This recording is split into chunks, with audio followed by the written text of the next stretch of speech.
Court ಆದೇಶದಿಂದ ಜಿಲ್ಲಾಧಿಕಾರಿ ಕಚೇರಿಗೆ ಶಾಕ್ ಎದುರಾಗ್ತಾ ಇದೆ. ಕಾನೂನಿನ ಕುಣಿಕೆಗೆ ಸಿಲುಕಿದಂತ ಜಿಲ್ಲಾಧಿಕಾರಿ ಕಚೇರಿ ಈಗ ಕೋರ್ಟ್ ಆದೇಶದ ಗುಡುಗಿಗೆ ಡಿಸಿ ಕಚೇರಿಗೆ ಜಪ್ತಿಯಾಗಿದೆ.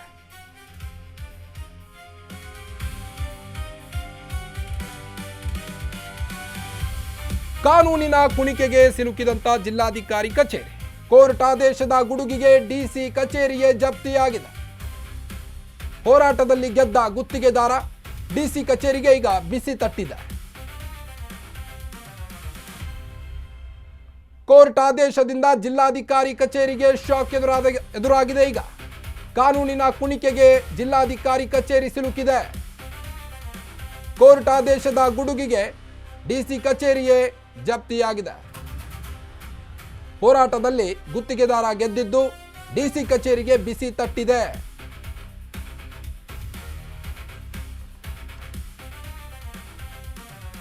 ಕೋರ್ಟ್ ಆದೇಶದಿಂದ ಈಗಾಗಲೇ ಡಿಸಿ ಕಚೇರಿ ಅಲ್ಲೋಲ ಕಲ್ಲೋಲವಾಗಿದ್ದು ಕಾನೂನಿನ ಕುಣಿಕೆಗೆ ಸಿಲುಕಿದಂತ ಜಿಲ್ಲಾಧಿಕಾರಿ ಕಚೇರಿ ಕೋರ್ಟ್ ಆದೇಶದ ಗುಡುಗಿಗೆ ಡಿಸಿ ಕಚೇರಿಯೇ ಜಪ್ತಿಯಾಗಿದೆ.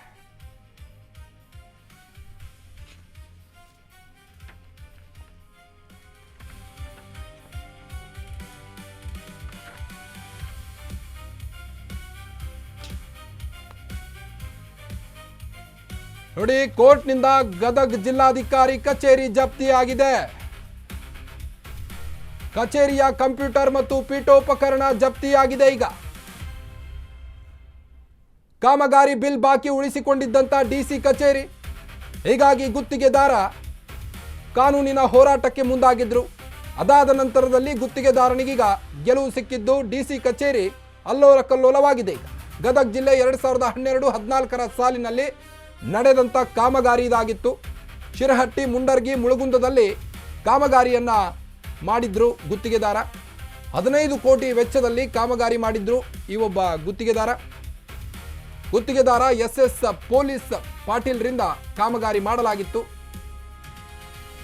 18 ಲಕ್ಷ ಬಾಕಿ ಉಳಿಸಿಕೊಂಡಿದ್ರು ಜಿಲ್ಲಾಡಳಿತ ಕಚೇರಿ. ಗದಗ ಜಿಲ್ಲಾಡಳಿತ ಕಚೇರಿ 18 ಕೋಟಿ ಕೋರ್ಟ್ ಮೊರೆ ಹೋಗಿದ್ದಂತ ಗುತ್ತಿಗೆದಾರ ಪಾಟೀಲ್, ಈಗ ಅವರಿಗೆ ಗೆಲುವು ಸಿಕ್ಕಿದ್ದು ಡಿಸಿ ಕಚೇರಿಯನ್ನ ಜಪ್ತಿ ಮಾಡಿದೆ. ಈಗ 40 ಲಕ್ಷ ನೀಡುವಂತೆ ಈಗಾಗಲೇ ಆದೇಶವನ್ನು ಕೂಡ ನೀಡಿದೆ. ಬಿಲ್ ನೀಡಿದ ಹಿನ್ನೆಲೆ ಕೋರ್ಟ್ನಿಂದ ಜಪ್ತಿ ಆದೇಶ ಕೂಡ ಬಂದಿದೆ. ಕಂಪ್ಯೂಟರ್, ಪೀಠೋಪಕರಣ, ಡಿಸಿ ಕಾರು ಇವೆಲ್ಲವನ್ನು ಕೂಡ ಈಗ ಕೋರ್ಟ್ ಜಪ್ತಿ ಮಾಡಿದೆ. ಡಿಸಿ ಹೊರಗಡೆ ಇದ್ದಿದ್ದರಿಂದ ಕಾರ್ ಬಿಟ್ಟು ಕಂಪ್ಯೂಟರ್ ಜಪ್ತಿ ಮಾಡಲಾಗಿದೆ.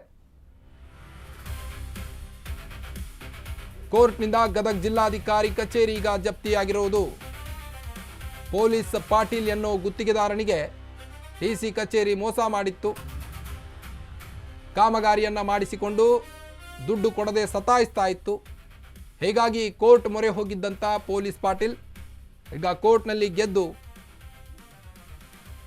ಡಿಸಿ ಕಚೇರಿಯನ್ನ ಅಲ್ಲಾಡಿಸಿದ್ದಾರೆ. ಗದಗ ಜಿಲ್ಲೆ 2012-14 ಸಾಲಿನಲ್ಲಿ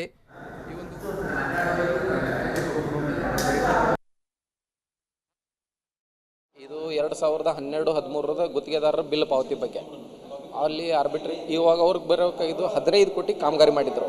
ಅದರಲ್ಲಿ 18 ಲಕ್ಷ ಬಾಕಿ ಇತ್ತು. ಅವ್ರದ್ದು 15 ಕೋಟಿಲಿ 18 ಲಕ್ಷ ಬಾಕಿ. ಆರ್ಬಿಟ್ರೇಷನ್ಗೆ ಹೋಗಿ ಸುಮಾರು ಒಂದು 40-41 ಲಕ್ಷ ಅವಾರ್ಡ್ ಆಯಿತು ಎಲ್ಲ ಸೇರಿಸಿ.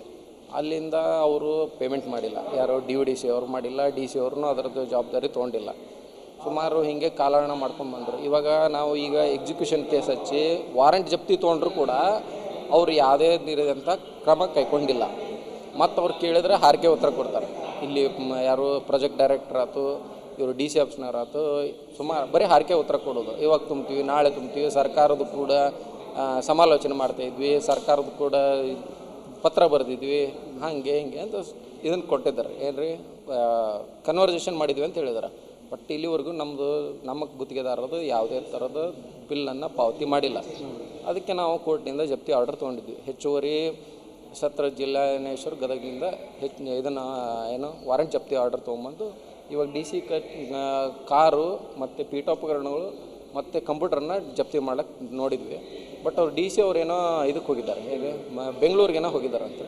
ಸೊ ಅದಕ್ಕಾಗಿ ಈಗ ಅವ್ರ ಏನು ಸಿಸ್ಟಮ್ಸ್ ಅದಾವಲ್ಲ, ಕಂಪ್ಯೂಟರ್ ಸಿಸ್ಟಮ್ಸ್, ಅವನ್ನೆಲ್ಲ ನಾವು ಈಗ ಜಪ್ತಿ ಮಾಡಿ ಕೋರ್ಟಿಗೆ ತೊಗೊಂಡೋಗ್ತಾರೆ. ಇದು 2012-13 ಗುತ್ತಿಗೆದಾರರ ಬಿಲ್ ಪಾವತಿ ಬಗ್ಗೆ. ಅಲ್ಲಿ ಇವಾಗ ಅವ್ರಿಗೆ ಬರೋಕ್ಕಾಗಿದ್ದು 15 ಕೋಟಿ ಕಾಮಗಾರಿ ಮಾಡಿದ್ರು. ಅದರಲ್ಲಿ 18 ಲಕ್ಷ ಬಾಕಿ ಇತ್ತು ಅವ್ರದ್ದು. 15 ಕೋಟಿಲಿ 18 ಲಕ್ಷ ಬಾಕಿ. ಆರ್ಬಿಟ್ರೇಷನ್ಗೆ ಹೋಗಿ